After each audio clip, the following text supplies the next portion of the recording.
जो है 190 रन्स की लीड ले ली थी इंडिया ने। हाँ ऐसा ही है बिल्कुल। तो अब जवाब में इंग्लैंड के लिए जाहिर सी बात है कमबैक करना डिफिकल्ट मुश्किल नजर आ रहा था। अस्सलाम वालेकुम नाजरीन, welcome back to 360 sports I और मैं हूं आपका मेजबान हंजला अब्बासी। नाजरीन, जैसा कि आप सबको पता है कि इंग्लैंड और इंडिया के दरमियान जो टेस्ट मैच चल रहा था, उस टेस्ट मैच का आज तीसरा दिन था हैदराबाद में जो खेला गया। 421 रन से इंडिया ने शुरुआत की और 436 रन पर ऑल टीम आउट हो गई। वापिस जवाब में इंग्लैंड की बैटिंग आई और दिन के इख्तिताम पर इंग्लैंड ने 316 रन बनाए 6 विकेट्स के नुकसान पर। कल जब दिन का इख्तिताम हुआ तो रविंद्र जडेजा और अक्षर पटेल जो है वो खेल रहे थे।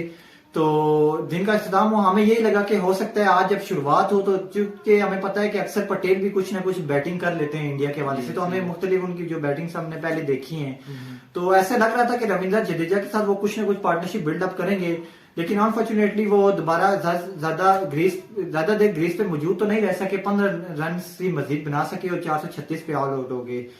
तो जाहिर सी बात है, अब देखेंगे अब जो है 190 रन्स की लीड ले ली थी इंडिया ने। हाँ ऐसा ही है बिल्कुल। तो अब जवाब में इंग्लैंड के लिए जाहिर सी बात है कमबैक करना डिफिकल्ट मुश्किल नजर आ रहा था।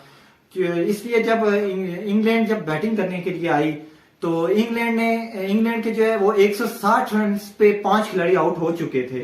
लेकिन वाइड बैट्समैन इंग्लैंड के ऐसे हैं जो ओली पोप जो ग्रीस पे अकेले ही मौजूद रहे, एक साइड पे विकेट्स गिरती चली गई लेकिन अकेले ही विकेट्स पे मौजूद रहे और आज दिन के इख्तिताम पे उन्होंने 148 रन बना लिए हैं। 148 रन और उनके साथ अगर हम देखें तो 6 विकेट्स भी उनकी डाउन हो चुकी हैं और इंग्लैंड की अभी जो लीड हुई है वो सिर्फ 125 रन की हुई है। जी नहीं, बड़ा मुश्किल होता है अगर 160 रन पे आपकी 5 विकेट गिर जाएं और एक विकेट को लेकर आप 316 रन तकरीबन 100 रन से ऊपर की पार्टनरशिप। जी हाँ बिल्कुल, वो भी टेस्ट मैच में बड़ा डिफिकल्ट होता है। क्या देखते हैं आपके, देखिए वापस कम बैक कर पाएगा? देखिए अंजला, एक टाइम पे आज ऐसा लग रहा था कि इंग्लैंड जब 160 पे 5 खिलाड़ी आउट हुए तो ऐसा लग रहा था कि इंग्लैंड के लिए अब 190 रन की लीड भी अचीव करना मुश्किल हो गया है। लेकिन फिर उनके साथ जो है वो ऑयली पोप एक साइड पे खड़े रहे और साथ एक पार्टनरशिप बिल्ड हुई जो मेरे ख्याल से कुछ तकरीबन 117 रन की या 116 रन की वो पार्टनरशिप थी।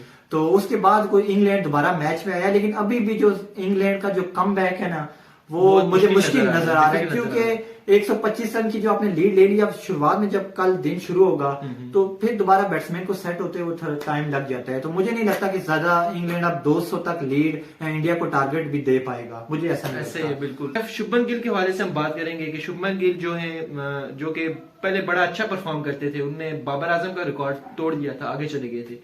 लेकिन हाल ही दिनों में, काफी पिछले दिनों से शुभमन गिल के बारे में देखा जा रहा है कि वो अच्छा परफॉर्म नहीं कर पा रहे। जी हाँ बिल्कुल, वो शुभमन गिल की अगर हम बात करें, अगर ये इंडिया अगर टेस्ट मैच में जो सिचुएशन अगर इंडिया की खराब होती तो या इंडिया किसी मुश्किल में होता, फिर तो ये सवाल बड़ा उठाया जाना था कि शुभमन गिल के हवाले से, बैटिंग के हवाले से, केएल राहुल की परफॉर्मेंसेस साउथ अफ्रीका में नहीं हो रही थी तो रिसेंटली कल जो है उन्होंने अच्छा स्कोर किया। लेकिन शुभमन गिल जो है वो मुझे ऐसा लगता है कि कहीं ना कहीं वो भी अंडर प्रेशर चल रहे हैं। तो कहीं ना कहीं अब दूसरा ये देखा कि हमने लास्ट अब इंडिया ने जो वर्ल्ड चैंपियनशिप का फाइनल खेला था उसमें भी शुभमन गिल को कुछ जो है वो अच्छी परफॉर्मेंस नहीं आई थी शुभमन गिल की। तो T20 में भी कुछ इस तरीके से जो इंटरनेशनल लेवल पे शुभमन गिल कुछ अच्छा परफॉर्म नहीं कर पा रहे। तो कहीं ना कहीं मुझे ऐसा लग रहा है वो अंडर प्रेशर आए हुए हैं शुभमन गिल। हो सकता है कि आने वाले दिनों में, आप जैसे कि पिछले कुछ दिनों में बाबर आजम को भी वो पीछे उन्होंने छोड़ दिया था, हालांकि आप भी ओडीआई रैंकिंग में शुभमन गिल आ गए उनसे, बड़ी अच्छी परफॉर्मेंस दे रहे थे वो, क्योंकि वर्ल्ड कप में भी देखा हमने कि इंडिया में जो मैचेस हुए थे वर्ल्ड कप, इसमें नो डाउट कि शुभमन गिल बहुत बड़ा प्लेयर है, बहुत अच्छा प्लेयर है। लेकिन वो इस टाइम मुझे जो पर्सनली जो मेरा पॉइंट ऑफ व्यू है कि वो अभी अंडर प्रेशर चल रहा है शुभमन गिल, इस वजह से शायद उनसे परफॉर्मेंस नहीं हो रही जैसी होनी चाहिए, जैसे तो आपको करते हैं फैंस। तो अच्छा जी नाइफ, तो इंडिया के बॉलिंग के हवाले से हम बात करते हैं कि आप बॉलर्स के हवाले में क्या कहना देखिए, जैसे कल भी हमने बात की थी ना कि इंडियन बॉलर्स आज, हालांकि जो बुमराह को और रविचंद्रन अश्विन जो कि स्पिनर हैं, जाहिर सी बात है वो हमने देखा कि पिच जो है वो स्पिनर्स को सूट कर रही थी और जैसे जैसे बैटिंग उस पर हो रही है तो स्पिनर्स को ही वो पिच हमेशा सूट करती है। तो बुमराह ने भी आज अच्छी बॉलिंग की है, 2 विकेट्स उन्होंने भी हासिल की हैं। लेकिन मुझे अब क्योंकि इंडिया के जो स्पिनर हैं रविचंद्रन अश्विन और रविंद्र जडेजा, तो वो स्पिनर्स अब वो फंसा लेंगे बुरी तरीके से, जो उन्होंने फंसा लिया तकरीबन इंडिया को। तो अब मुझे मेरा नहीं ख्याल कि वो कल इंग्लैंड को दोबारा वो मजीद उठने वैसे देंगे। पिच भी हमें दिखाई दे रही है क्योंकि वो बैटिंग पिच है, और जैसे कि इंडिया ने बॉलिंग की 160 रन पे उनके 5 खिलाड़ी आउट कर दिए। तो वो मेरे ख्याल ऐसे से देखते हैं। देखें इंग्लैंड को हमेशा मुश्किल पेश आई है। अगर हम बात करें अभी वर्ल्ड कप की, वर्ल्ड कप में भी तो इंग्लैंड ने जो है वो देख लें आप कितने, सिर्फ मेरे ख्याल से 2 से 3 मैचेस ही जीत पाई थी। तो इंग्लैंड जब भी एशिया में आती है हमेशा उसे मुश्किलात पेश आई हैं इंग्लैंड टीम को।